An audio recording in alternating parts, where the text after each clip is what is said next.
Hi everyone, welcome back to my channel Chem Talks by Pooja Malik. So in the last video we discussed the fourth chapter, that is chemical bonding and molecular structure. In that video we discussed a major introduction part of the chemical bonding. We discussed how atoms exist, how they exist in the form of molecules. There must be existing some force of attraction between them. There must be some chemical bonding going on. And we discussed the first theory which is represented to explain this chemical bonding, that is Cornelius approach. We discussed how an atom is considered as the sum of its kernel and the valence shell, and how the Lewis used different symbols to easily represent how this bonding occurs. We understood how to represent the Lewis symbols, how the number of dots represented are equal to the number of valence electron. Okay, then we discussed what is the octet rule, why it needs to be followed, how octet rule leads to stability.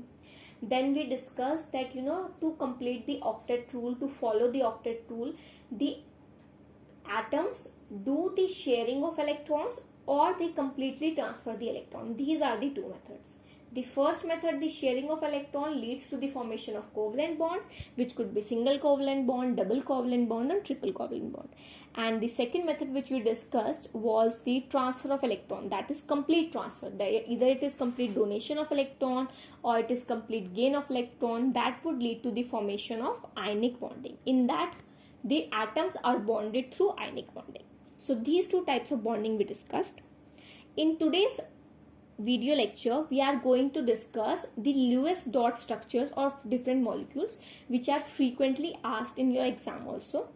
And this concept is very important for you to understand the bonding later. When you understand the other models also, you will be able to link the relation of valence electron with bonding easily if you know how to visualize the Lewis dot structures of the different molecules. So let's start with that. So kindly watch the video and subscribe to my channel, and if you find the video useful, kindly give it a like. Chalo, let's start with the topic, how to write Lewis dot structures for any molecule. So this is something which we are going to discuss using examples. I will not give you a number of rules that you need to cram or you need to remember, but we'll directly apply, taking an example that how to write the Lewis structure for this molecule, and you will find it very easy and very interesting. So the first example which we are going to discuss is the example of water molecule, that is H2O. So अभी तक हमने कौन से Lewis structure discuss किए? Symbols के discuss किए. भाई neon का कैसे आप लिख सकते हैं Lewis सिंबल, आर्गन का कैसे लिख सकते हो, सोडियम का कैसे लिखोगे, सोडियम क्लोराइड का कैसे लिखोगे, हमने वो भी डिस्कस कर लिया. क्लोरीन मॉलिक्यूल Cl2 का कैसे लिखेंगे वो भी डिस्कस किया. O2 के लिए डिस्कस किया, N2 के लिए डिस्कस किया. Now we are going to discuss for a compound like water. So in that, firstly what you will do, will be following a number of steps, and these steps will be relatable to you. First step, whenever we are making any Lewis dot structure, because we know that in this structure we represent valence electron through dot, so this is a must step. So we need to know first that how many valence electron are present, तभी तो हम उसको represent कर पाएंगे structure में. सो सबसे पहले हम क्या चेक करेंगे, total number of valence electron in that particular molecule और a compound. For example H2O, oxygen है और 2 हाइड्रोजन है. सो ऑक्सीजन में कितने वैलेंस इलेक्ट्रॉन है? 6, और दोनों हाइड्रोजन में एक वैलेंस इलेक्ट्रॉन प्रेजेंट है. So the total sum would be 8 valence electron. अब वैलेंस इलेक्ट्रॉन हमने देख लिए total. The second step which we should follow to draw the Lewis structure is to check what will be the central atom. भाई अगर मैं एक structure draw कर रही हूँ तो मुझे ये तो पता होना चाहिए ना कि साइड में कौन सा एटम आएगा, सेंटर में कौन सा एटम आएगा, किस तरह से वो जुड़े होंगे, किसका बॉन्ड किससे हो रहा होगा, इसका मुझे एक एस्टिमेट होना चाहिए, एक आइडिया होना चाहिए. सो सबसे पहले हम सेंट्रल एटम चेक करते हैं.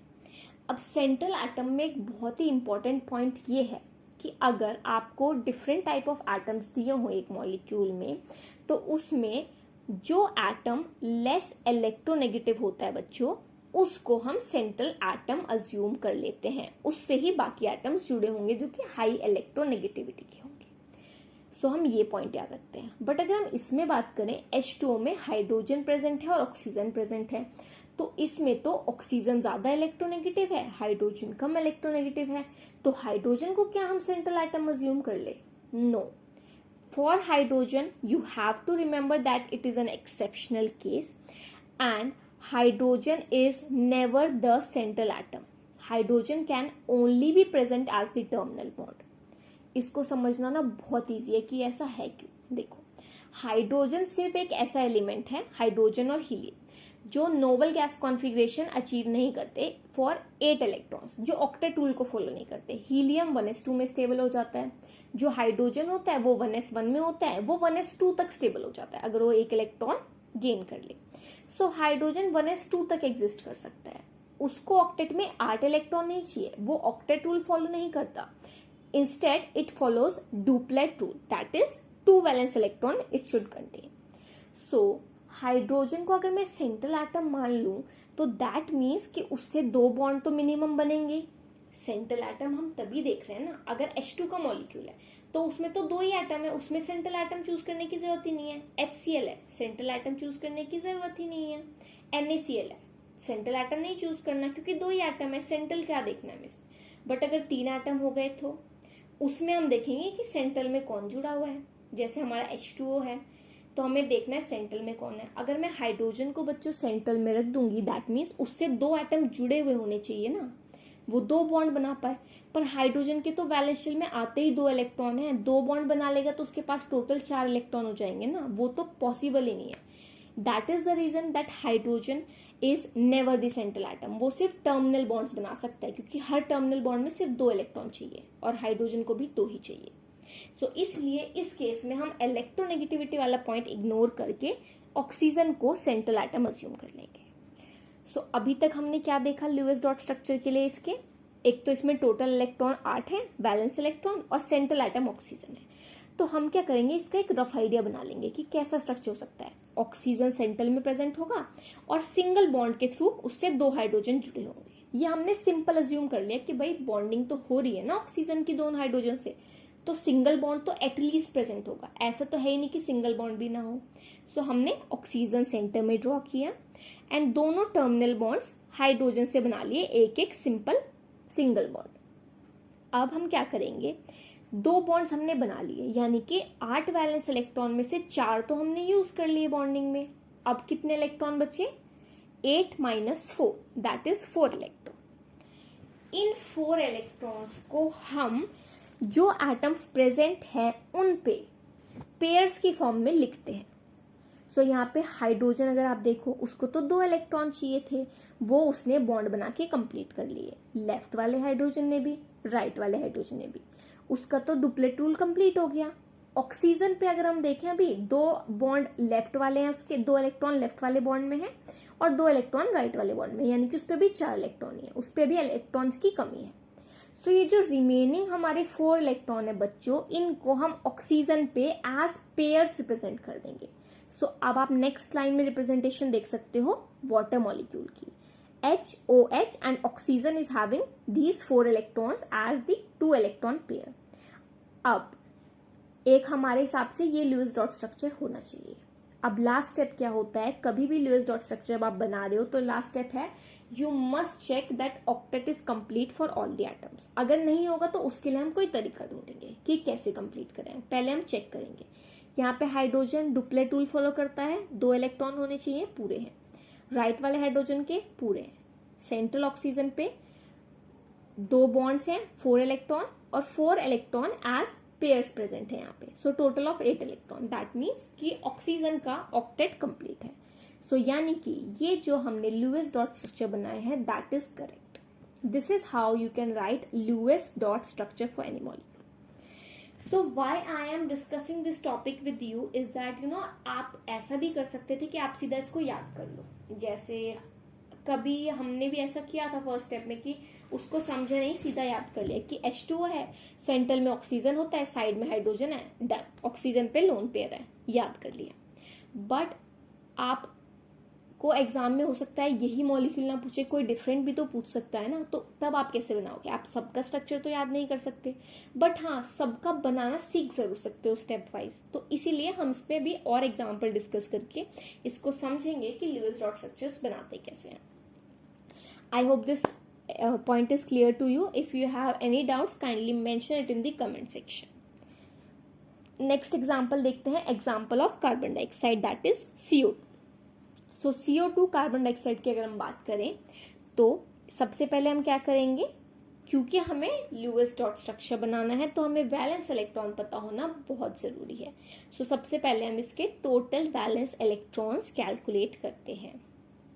कार्बन कितने इलेक्ट्रॉन, 4, ऑक्सीजन 6, एंड क्योंकि 2 ऑक्सीजन है सो 6 2 ज़ा 12, 12 plus 4 that is 16 electron. That means carbon dioxide will contain a total of 16 valence electron. अब स्ट्रक्चर ड्रॉ करना है। सबसे पहले हमें सेंट्रल एटम पता होना चाहिए, तभी हम एक स्ट्रक्चर ड्रॉ कर पाएंगे। सो CO2 में कार्बन प्रेजेंट है और ऑक्सीजन प्रेजेंट है। अभी वाटर वाले एग्जाम्पल में ही मैंने आपको क्या मेन पॉइंट बताया था कि जब भी हमें सेंट्रल एटम चूज करना होगा तो हम लेस इलेक्ट्रोनेगेटिव एटम को ही सेंट्रल एटम अज्यूम करते हैं। सो यहाँ पे जो कार्बन है that will be the central atom, and then क्योंकि हमें एक रफ स्ट्रक्चर पहले बनाना पड़ेगा तो हमारे पास एक कार्बन है और 2 ऑक्सीजन है, तो हम लेफ्ट और राइट में कार्बन के एक एक ऑक्सीजन से सिंगल बॉन्ड बना देंगे। So this is the rough idea of how CO2 molecule should exist. यहाँ तक हो गया।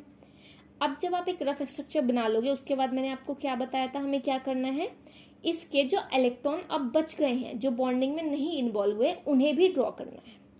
अब 16 इलेक्ट्रॉन टोटल थे, बॉन्ड हमने सिर्फ 2 बनाए यानी कि सिर्फ 4 इलेक्ट्रॉन यूज किए उस 16 में से। That means 16 minus 4 that is 12 electron are still left. इन 12 इलेक्ट्रॉन को हम रिप्रेजेंट करेंगे। जब भी आप 12 इलेक्ट्रॉन्स या जो आपके रिमेनिंग इलेक्ट्रॉन्स हैं उनका रिप्रेजेंटेशन करना बच्चों शुरू करोगे तो आप हमेशा टर्मिनल एटम से शुरू करना, सेंट्रल एटम से नहीं। उसका रीजन क्या है कि हमने खुद ही अज्यूम किया कि जो सेंट्रल एटम है उसका लेस इलेक्ट्रोनेगेटिव नेचर है, उसको हमने सेंट्रल एटम माना। तो इलेक्ट्रॉन प्रेजेंट होने के ज्यादा चांसेस किस पे हैं, जो ज्यादा इलेक्ट्रोनेगेटिव है वही तो अपने पास इलेक्ट्रॉन पेयर को खींच पाएगा, जो कि हमने टर्मिनल पोजीशन पे पुट किया है, जैसे कि यहाँ पे ऑक्सीजन है। तो पहले इन 12 इलेक्ट्रॉन से हम ऑक्सीजन का ऑक्टेट रूल पूरा करने की कोशिश करेंगे। अगर फिर इलेक्ट्रॉन बच जाते हैं तब हम वो कार्बन पे पुट करेंगे। सो इन 12 में से अगर हम ऑक्सीजन पे देखें, हर ऑक्सीजन पे सिर्फ 2 ही इलेक्ट्रॉन प्रेजेंट है, अभी उसके पास 6 इलेक्ट्रॉन की कमी है टू कंप्लीट द ऑक्टेट। तो मैं दोनों ऑक्सीजन पर 6 इलेक्ट्रॉन्स प्रोवाइड करा दूंगी। सो इस ल्यूइस स्ट्रक्चर में जैसे कि आप देख सकते हो पूरे जितने हमारे 16 वैलेंस इलेक्ट्रॉन थे वो पूरे हो गए, कंप्लीट।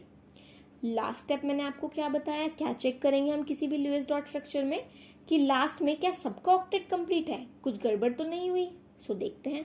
ऑक्सीजन के तो दोनों के 8 इलेक्ट्रॉन हैं, बट कार्बन में अगर आप देखो जिसको हमने सेंट्रल एटम लिया है उससे तो सिर्फ 2 बॉन्ड बने हुए हैं। 2 बॉन्ड मतलब सिर्फ 4 वैलेंस इलेक्ट्रॉन, उस पर तो अभी 4 वैलेंस इलेक्ट्रॉन की कमी है। सो जो पॉइंट मैं अब आपको बता रही हूँ वो आपको हर एग्जाम्पल में यूज करना है, उससे आप एकदम से अपना करेक्ट कर सकते हो ल्यूइस डॉट स्ट्रक्चर। अगर कुछ भी गड़बड़ हुई है दैट विल बी करेक्टेड। वो क्या है कि जब भी किसी एटम का ऑक्टेट कंप्लीट नहीं हो रहा होता तो उसके बराबर में जो भी एटम्स ऐसे होते हैं जिन पर अनशेयर्ड इलेक्ट्रॉन पेयर हमने शो किए हैं वो उस एटम के साथ मल्टीपल बॉन्डिंग कर लेते हैं। फॉर एग्जाम्पल साइड वाले ऑक्सीजन के पास जो इलेक्ट्रॉन प्रेजेंट है वो कार्बन से शेयर भी तो कर सकता है। अगर वो कार्बन से शेयर कर ले तो ऑक्सीजन का तो ऑक्टेट फिर भी कंप्लीट रहा, बस जो कार्बन था उसका भी भला हो गया, उसको भी इलेक्ट्रॉन मिल गए। तो जो लेफ्ट वाला ऑक्सीजन है वो भी एक अपने इलेक्ट्रॉन पेयर शेयर करेगा, तो कार्बन पे टोटल कितने हो जाएंगे, 6 इलेक्ट्रॉन। जो राइट वाला ऑक्सीजन है वो भी अपने एक इलेक्ट्रॉन पेयर शेयर करके डबल बॉन्ड बना लेगा, तो अब कार्बन पे कितने इलेक्ट्रॉन हो जाएंगे, 8 इलेक्ट्रॉन। इस तरह से जो कार्बन है उसके भी 8 इलेक्ट्रॉन पूरे हो गए because of the double bonds on both of its sides, total of 8 electrons, and both the oxygen also contains 8 electrons. So this is how the octet of all the 3 atoms involved in the CO2 molecule is complete. And this is how we can justify that this particular structure of carbon dioxide, this Lewis dot structure is the correct representation of this molecule. So basically in steps को follow करके आप किसी का भी correct representation बना सकते हो, जैसे कि आप देख भी सकते हो इसका representation कैसा होगा through Lewis dot structures. चलो. So the next example is C2H4, that is ethene molecule. जब हम ये लोग इंट्रोडक्शन पढ़ते हैं फंक्शनल ग्रुप का, थोड़ा सा कौन कौन से फंक्शनल ग्रुप होते हैं, तो हम पढ़ते हैं कि जो सिंगल बॉन्ड्स होते हैं उनको हम एल्कीन से रिप्रेजेंट करते हैं, डबल बॉन्ड्स को हम एल्कीन बोलते हैं, ट्रिपल बॉन्ड्स को एल्काइन बोलते हैं. सो जो इथीन है that is a molecule which contains carbon carbon double bond. This is known. Okay, so अब हम इसको लुईस डॉट स्ट्रक्चर से कैसे इसके स्ट्रक्चर को जस्टिफाई कर सकते हैं, कैसे इसके लुईस डॉट स्ट्रक्चर को समझ सकते हैं, वो हमें यहाँ पे कवर अप करना है. एंड इन एग्जाम्पल्स से धीरे धीरे आपको ये भी समझ में आएगा कि बॉन्डिंग होती किस तरह से है. ठीक है, ये फर्स्ट जो लुईस अप्रोच था बेसिकली ये बॉन्डिंग को एक्सप्लेन करने के लिए, उसको समझाने का एक तरीका ही तो था. सो यहाँ पर भी हम यही करने वाले हैं. जैसे कि अगर हम C2H4 मॉलिक्यूल की बात करें, अगर हम यहाँ पे टोटल वैलेंस इलेक्ट्रॉन देखें, वो कितने होंगे, 2 कार्बन है, हर कार्बन पे 4 valence electron. So total of 8 plus hydrogen के भी 4 electron, that means 12 valence electron. अब सेंट्रल एटम अगर हम डिसाइड करें तो मैंने अभी आपको बताया था किसी भी कंपाउंड में अगर हाइड्रोजन प्रेजेंट है that will never be central atom. So here carbon will be the central atom. अब हम इसका एक रफ एस्टिमेट बनाते हैं, एक डायग्राम बनाते हैं कि किस तरह से इसका स्ट्रक्चर एग्जिस्ट कर सकता है. सो उसमें कार्बन सेंटर में प्रेजेंट है. ठीक है, एंड यहाँ पे कार्बन कार्बन में एटलीस्ट एक बॉन्ड तो होगा ही होगा, सिंगल बॉन्ड. सो हम उनको वैसे ही रिप्रेजेंट करेंगे. सेंटर में दोनों कार्बन पे एक सिंगल बॉन्ड और हर दोनों कार्बन पे हमने 2 टर्मिनल हाइड्रोजन बॉन्ड शो करे हैं. ठीक है जी, चलो अब हम रिमेनिंग वैलेंस इलेक्ट्रॉन्स को फिल करेंगे. कितने वैलेंस इलेक्ट्रॉन बचे, कार्बन पे टोटल 12 इलेक्ट्रॉन्स हैं. ठीक है, अब हमने यहाँ पे बॉन्ड कितने बनाए, जैसे कि आप देख सकते हो यहाँ पे हमने टोटल 5 बॉन्ड्स बनाए, that means a total of 10 electrons. So 12 में से 10 इलेक्ट्रॉन्स बॉन्डिंग में यूज हो गए, दैट मीन्स अभी 2 इलेक्ट्रॉन ही बचे हैं. इन 2 इलेक्ट्रॉन को अब हम कैसे यूज करें देखते हैं. क्या किसी एटम का ऑक्टेट कंप्लीट है? यस. हाइड्रोजन क्योंकि सिर्फ डुप्लेट रूल फॉलो करता है तो हाइड्रोजन के तो जो वैलेंस शेल है वो कंप्लीट है. अभी बचा क्या, कार्बन का वैलेंस शेल. सो कार्बन के वैलेंस शेल में अगर हम देखें तो यहाँ पे 3 बॉन्ड्स प्रेजेंट है. अगर हम कार्बन की बात करें तो कार्बन में आप देख सकते हो उसके 3 बॉन्ड्स बने हुए हैं. ठीक है, 3 बॉन्डिंग पेयर्स प्रेजेंट है, that means a total of 6 electrons. So दोनों कार्बन एटम्स पे अभी भी 2 इलेक्ट्रॉन्स की कमी है. वो कैसे पूरे होंगे, अगर हम दोनों कार्बन के बीच में एक डबल बॉन्ड बनाते हैं. वैसे भी 2 वैलेंस इलेक्ट्रॉन बच रहे हैं और कार्बन का भी ऑक्टेट उससे कंप्लीट हो जाएगा. So will make an double bond between the 2 carbon atoms. So that is how the structures become as shown. And कि कैसे इनके बीच में इलेक्ट्रॉन पेयर्स की शेयरिंग हो रही है लुईस डॉट स्ट्रक्चर के थ्रू, वो भी आप यहाँ पे देख सकते हो. ठीक है जी, चलो moving on to the next example of ethyne, that is C2H2 molecule. So बच्चों इसमें total number of valence electron निकालते हैं, 2 कार्बन और 2 hydrogen, that means 8 plus 2 10 electron. Central atom obviously carbon होगा, तो 2 कार्बन के बीच में एटलीस्ट एक सिंगल बॉन्ड होगा एंड दोनों हाइड्रोजन सिंगल बॉन्ड से जुड़े होंगे. सो ये हमने इसका रफ लुईस स्ट्रक्चर बना दिया. अब रिमेनिंग इलेक्ट्रॉन फिल करते हैं.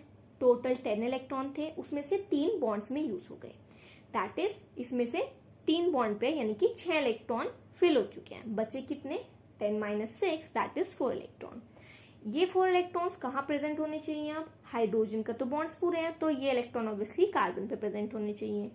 अब कार्बन की अगर हम बात करें तो each carbon atom has right now 4 valence electron. That means दोनों कार्बन को अभी 4 की जरूरत है और हमारे पास तो टोटल बचे ही 4 है. दैट मीन्स ये चारों उनको शेयर करने पड़ेंगे, तभी तो दोनों कार्बन एटम्स के पास आएंगे चारों के चारों इलेक्ट्रॉन, तभी उनका ऑक्टेट कंप्लीट होगा. सो शेयरिंग कैसे होगी, दैट मीन्स ये बॉन्डिंग में इन्वॉल्व होंगे. अब कार्बन कार्बन में सिंगल बॉन्ड तो पहले से प्रेजेंट है, ये बॉन्डिंग में इन्वॉल्व होंगे 4 इलेक्ट्रॉन, दैट मीन्स कि इनके बीच में एक डबल बॉन्ड भी बनेगा और ट्रिपल बॉन्ड भी बनेगा. सो उसी की वजह से जैसे कि आप यहाँ पे स्ट्रक्चर देख सकते हो 3 बॉन्ड्स बन जाएंगे कार्बन के बीच में, यानी कि ट्रिपल बॉन्ड का फॉर्मेशन होगा. और टर्मिनल जो आखिरी 4th बॉन्ड है कार्बन का वो हाइड्रोजन से होगा. सो इस तरह से इसका आपका पूरा ये हमारे पास बॉन्डिंग होती है और एक एक लुईस डॉट स्ट्रक्चर कैसे होगा उसका एक हमें फाइनल इमेज मिल जाता है। क्लियर? आई थिंक इंटरेस्टिंग लग रहा होगा आप लोगों को ये, because it is very nice topic. चलो नेक्स्ट एग्जाम्पल हम देखते हैं कार्बोनेट एनायन का, दैट इज CO3 2 एनायन। अब इसमें क्या अलग है, देखो अभी तक जितने भी हम डिस्कस कर रहे थे उनमें किसी के ऊपर भी कोई चार्जेस प्रेजेंट नहीं थे, बट इसमें तो चार्ज आ गया। अब चार्ज वाले में क्या करेंगे, हम जैसे अभी तक स्टेप्स फॉलो कर रहे थे, जो मेथड यूज कर रहे थे हम वही करेंगे, फिर देखते हैं कि हो रहा है अच्छे से स्ट्रक्चर या कोई इश्यू आ रहा है, उसको हम फिर अकॉर्डिंगली सॉल्व करेंगे। देखते हैं पहले सिंपली कैसे हो पाता है ये। चलो सो अगर हम कार्बोनेट एनायन की बात करें, देखो 2 चार्ज प्रेजेंट है। जब भी चार्ज प्रेजेंट होगा किसी स्पीशीज में तो उसको हम लुईस डॉट स्ट्रक्चर में कैसे यूज करेंगे, अगर किसी पे एक पॉजिटिव चार्ज आ रहा है दैट मीन्स कि उसमें से एक इलेक्ट्रॉन कम हो गया है, तो जो हम टोटल वैलेंस इलेक्ट्रॉन निकालेंगे ना उसमें एक इलेक्ट्रॉन माइनस कर देंगे। किसी पे 2 पॉजिटिव चार्ज है तो उसमें से 2 इलेक्ट्रॉन माइनस कर देंगे। किसी पे एक माइनस चार्ज है मतलब एक इलेक्ट्रॉन एक्स्ट्रा है तो वैलेंस इलेक्ट्रॉन में एक इलेक्ट्रॉन ऐड कर देंगे। 2 माइनस चार्ज है तो 2 वैलेंस इलेक्ट्रॉन ऐड कर देंगे। 3 माइनस चार्ज है तो 3 वैलेंस इलेक्ट्रॉन उसमें से क्या कर देंगे, ऐड कर देंगे। जितना प्लस चार्ज उतने इलेक्ट्रॉन कम और जितना माइनस चार्ज उतने इलेक्ट्रॉन ज्यादा। जैसे कार्बोनेट एनायन में उस पर 2 माइनस चार्ज है यानी कि उसमें हम 2 इलेक्ट्रॉन ऐड कर देंगे। Let's see total valence electron 4 for carbon, 3 oxygen atom है, तीनों पर ही 6 वैलेंस इलेक्ट्रॉन होंगे, so total of 18 electron. And जो -2 चार्ज है उसके वजह से 2 इलेक्ट्रॉन बढ़ गए, so it will become 4 + 18 + 2 that is 24 electron. Central atom, what will be the central atom? The one which is less electronegative, that is carbon. So carbon oxygen में से carbon less electronegative है, that becomes central atom. इसका rough image क्या होगा, centre में carbon और उससे single bond से हम 3 ऑक्सीजन रिप्रेजेंट कर सकते हैं। दिस इज आवर थिंकिंग कि इस तरह से बॉन्डिंग हो रही होगी। अब वैलेंस इलेक्ट्रॉन 24 थे, यूज हमने सिर्फ 3 बॉन्ड पेयर में किए यानी कि 6 इलेक्ट्रॉन यूज हुए, बचे कितने 24 - 6 that is 18 electrons are still left. इनको हम कैसे रिप्रेजेंट करेंगे बच्चों, in the form of unshared electron pair जिसको हम लोन पेयर भी बोलते हैं। सबसे पहले क्या बताया था मैंने, जो ज्यादा इलेक्ट्रोनेगेटिव होता है उस पर डोनेट करते हैं क्योंकि वो ज्यादा अच्छे से खींच पाएगा, तो पहले उन पे ड्रॉ करेंगे। अब 3 ऑक्सीजन एटम है, इलेक्ट्रॉन 18 है, तो यानी कि तीनों पर 6 इलेक्ट्रॉन प्रेजेंट होंगे। और इसी के हिसाब से अगर हम देखें तो ऑक्सीजन का ऑक्टेट भी कंप्लीट हो रहा है। हर ऑक्सीजन के पास पहले सिर्फ 2 इलेक्ट्रॉन प्रेजेंट थे, जब हमने 6 इलेक्ट्रॉन को as unshared electron pair represent किया तो उन तीनों का ही ऑक्टेट कंप्लीट हो गया। अब लास्ट स्टेप क्या बचा, देखना कि सबके ऑक्टेट कंप्लीट हो। ऑक्सीजन का तो ऑक्टेट कंप्लीट हो रहा है तीनों का, क्या कार्बन का भी हो रहा है, देखते हैं। कार्बन के इलेक्ट्रॉन काउंट करो, 3 bond pair that means total of 6 electron, but octet के लिए तो हमें 8 इलेक्ट्रॉन चाहिए। दैट मीन्स कि कार्बन का भी ऑक्टेट पूरा नहीं हो रहा है। उसको ऑक्टेट कंप्लीट करने के लिए क्या चाहिए बच्चों, that requires 2 electron to complete its octet. कैसे कंप्लीट करेंगे, जैसे भी बताया था कि जो उसके बराबर वाले ऑक्सीजन एटम्स हैं उनमें से अगर कोई भी उसे 2 इलेक्ट्रॉन की कमी है, अगर वो 2 अपना 1 इलेक्ट्रॉन पेयर उससे शेयर कर ले तो ऑक्सीजन के पास भी ऑक्टेट कंप्लीट हो गया और कार्बन का भी हो गया। तो क्या होगा, एक ऑक्सीजन अपना जब इलेक्ट्रॉन पेयर शेयर करेगा तो वहां पे डबल बॉन्ड बन जाएगा और स्ट्रक्चर आप देख सकते हो, C सिंगल बॉन्ड हो और डबल बॉन्ड हो, और बाकी जो हमारे वैलेंस इलेक्ट्रॉन पेयर्स थे वो भी मैंने रिप्रेजेंट किए हुए हैं सब ऑक्सीजन के पास। एंड जब भी चार्ज स्ट्रक्चर होगा तो उसके बाद आप स्क्वायर ब्रैकेट बना के उसके ऊपर उसका चार्ज दैट इज 2 को भी रिप्रेजेंट करेंगे। सो इस तरह से हम इसका स्ट्रक्चर ड्रॉ कर सकते हैं। बट यहाँ पर बहुत इंपॉर्टेंट चीज ये है कि ये सिर्फ एक सिंगल स्ट्रक्चर नहीं होता कार्बोनेट एनायन का, बिकॉज यहाँ पे जो तीनों ऑक्सीजन एटम्स हैं all the 3 are equivalent in nature. So मतलब ऐसा हो सकता है कि जो हमने एक ऑक्सीजन अज्यूम कर ले कि इस ऑक्सीजन ने अपने इलेक्ट्रॉन पेयर शेयर किए कार्बन के साथ, हो सकता है दूसरे वाले ऑक्सीजन ने दियो वो भी तो दे सकता है ना अपने इलेक्ट्रॉन पेयर डबल बॉन्ड में, हो सकता है थर्ड वाले ने की हो, तो उसके बेसिस पे हम इसके 3 पॉसिबल स्ट्रक्चर्स बनाते हैं. As you can see, these are the 3 possible structures of the carbonate anion, in which there is a possibility that each oxygen atom could use its electron pairs to form double bond with the carbon atom and help it to fill its octet. So this is how octet of all the 4 atoms involved is complete, and this is how we can justify that this is the correct Lewis structure of the carbonate anion, right? Chalo. Moving on to the next structure, NO2 minus. So this anion है, so similarly हम इसके valence electron calculate करेंगे. Start करते हैं. Nitrogen has 5 valence electron. Each oxygen will give 6 valence electron, that is 12, and 1 extra electron is for the minus charge present on the NO2 minus ion. So there will be 5 plus 12 plus 1, that is total of 18 electron. If we talk about the central atom, we know that among the nitrogen and oxygen, since nitrogen is less electronegative, so it will be considered as the central atom. If we talk about the rough structure, we will put the nitrogen in the center and will draw 2 single bonds with the oxygen. Now, we have made 2 bonds, that means only 4 electrons are used from the 18 electrons. That means there are remaining 14 electrons which are still present. Now we need to represent these 14 electrons as the electron pairs.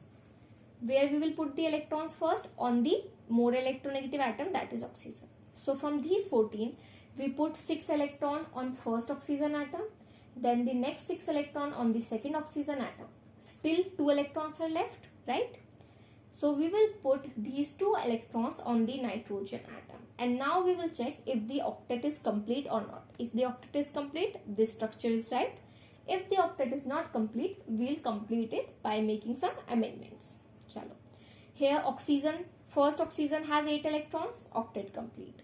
Second oxygen has 8 electron, octet complete. But the nitrogen in the center has only 6 electron. That means its octet is still incomplete. How can we complete it? If it has 2 more electrons, so nitrogen will ask for the electron from the adjacent oxygen atoms. So as you can see in the first structure, if first oxygen atom donates its electron to nitrogen, not donate, share, because we are talking about sharing here. So if oxygen share its electron with nitrogen atom, a double bond will be formed between them, and the octet of all the species will be complete. But just as we discussed in the before example of carbonate, that it is not that one structure is only possible. उसमें भी 3 equivalent oxygen थे, कोई भी bonding के लिए अपने electron pair दे रहा था, तीनों दे सकते थे, तो 3 structure थे. यहाँ पे नाइट्रोजन के पास 2 ऑक्सीजन आइटम है जो कि दोनों इक्वल हैं. दोनों में से कोई भी ऑक्सीजन नाइट्रोजन को अपना इलेक्ट्रॉन देकर उसके साथ डबल बॉन्ड बना सकता है. So there also 2 possibilities are present for the Lewis dot structure. As you can see in the diagram, either first oxygen will form the double bond with nitrogen or the second oxygen will form. Both the possibilities are present. Clear? Chalo. Another example of the Lewis dot structure, that is CO molecule, carbon monoxide. So here if we see the number of electrons, carbon contains 6 electron and oxygen contains 6 electron and the carbon contains 4 valence electron. We are talking about valence electron. So this will be the sum of total 10 electron. Central atom, obviously carbon, which is less electronegative, so it will be the central atom. वैसे भी 2 atoms है तो इसमें हमें central देखने की जरूरत नहीं है, साथ में हम उनको लिख सकते हैं एक सिंगल बॉन्ड के थ्रू. तो C सिंगल बॉन्ड ऑक्सीजन. अब बॉन्ड तो एक ही बना, इलेक्ट्रॉन 2 ही यूज हुए, टोटल 10 थे, तो कितने बचे अभी वैलेंस इलेक्ट्रॉन? 8. ये 8 वैलेंस इलेक्ट्रॉन कैसे प्रेजेंट होंगे? इन the form of unshared pair. So firstly we'll put these electron on oxygen, that is 6 electron, and the remaining 2 on carbon. Now if we see in this structure, carbon has only 4 electron, oxygen has 8 electron. That means octet of oxygen is complete, but it is not complete for carbon. How can we complete this octet? In the similar way as we have been doing till now. The oxygen will share its 2 electron pair and make double bond with the carbon. This is how octet of carbon will be complete and the octet of oxygen will be complete. And as you can see the Lewis dot structure, The carbon contains one unshared pair of electron and the oxygen contain one unshared pair of electron, and both of these atoms are joined together by a triple bond. Clear? चलो, last example of this is O3 molecule. O3 molecule की अगर हम बात करें, so oxygen we know यहाँ पे same ही atom है, तो सेंट्रल एटम की तो बात रही नहीं, सिर्फ टोटल वैलेंस इलेक्ट्रॉन देखेंगे, टोटल हो जाएंगे 6 3 18 electron. Structure simple, 3 oxygen atom single bond से जुड़े हुए. सो यहाँ पे 2 सिंगल बॉन्ड इंक्लूड हुए, इलेक्ट्रॉन 18 थे, यू सिर्फ 4 हुए, बचे कितने? Total of 14 electrons. इन 14 को हम कैसे रिप्रेजेंट करेंगे? विल रिप्रेजेंट देम, जो साइड वाले टर्मिनल ऑक्सीजन है उन पे 6 इलेक्ट्रॉन, और जो बाकी बचे 2 वो सेंटर वाले ऑक्सीजन पे. So it becomes rough estimate of the Lewis structure which should exist. अब एक बार ऑक्टेट चेक कर लेते हैं, क्या सबका ऑक्टेट कंप्लीट है? सो जो टर्मिनल ऑक्सीजन है उसका तो ऑक्टेट कंप्लीट है, टोटल 8 इलेक्ट्रॉन है, बट जो सेंट्रल वाला ऑक्सीजन है उसके पास तो सिर्फ 6 ही इलेक्ट्रॉन है, उसको 2 इलेक्ट्रॉन और चाहिए. 2 इलेक्ट्रॉन कहाँ से आएंगे? बिल्कुल सिंपल जवाब, साइड वाले जो टर्मिनल वाले ऑक्सीजन है वो अपने इलेक्ट्रॉन पेयर उस सेंट्रल ऑक्सीजन से शेयर करके डबल बॉन्ड बना लेंगे. Since both the terminal oxygen atoms are equivalent, तो दोनों ही शेयरिंग करके सेंट्रल एटम के साथ बॉन्ड बना सकते हैं, दोनों बॉन्ड बना सकते हैं. दैट मीन्स कि यहाँ पर 2 तरह के ल्यूइस डॉट स्ट्रक्चर्स बन सकते हैं, दोनों की पॉसिबिलिटी है, या तो लेफ्ट वाला ऑक्सीजन डबल बॉन्ड बना ले या राइट वाला बना ले. सो इस तरह से O3 that is ozone molecule के आप इजीली लुईस डॉट स्ट्रक्चर्स बना सकते हो. क्लियर है? सो in this video lecture we have completed how the bonding occurs, ionic bonding and covalent bonding. Okay, then we discussed how the simple molecules could be represented by Lewis dot structures. हमने काफी सारे examples इसमें discuss किए. I hope this concept is clear to you now. In the next class, we'll continue with the topic of formal charge. Till then, study this completely, and you have any doubt in any particular topic, just kindly mention it in the comment section. Thank you.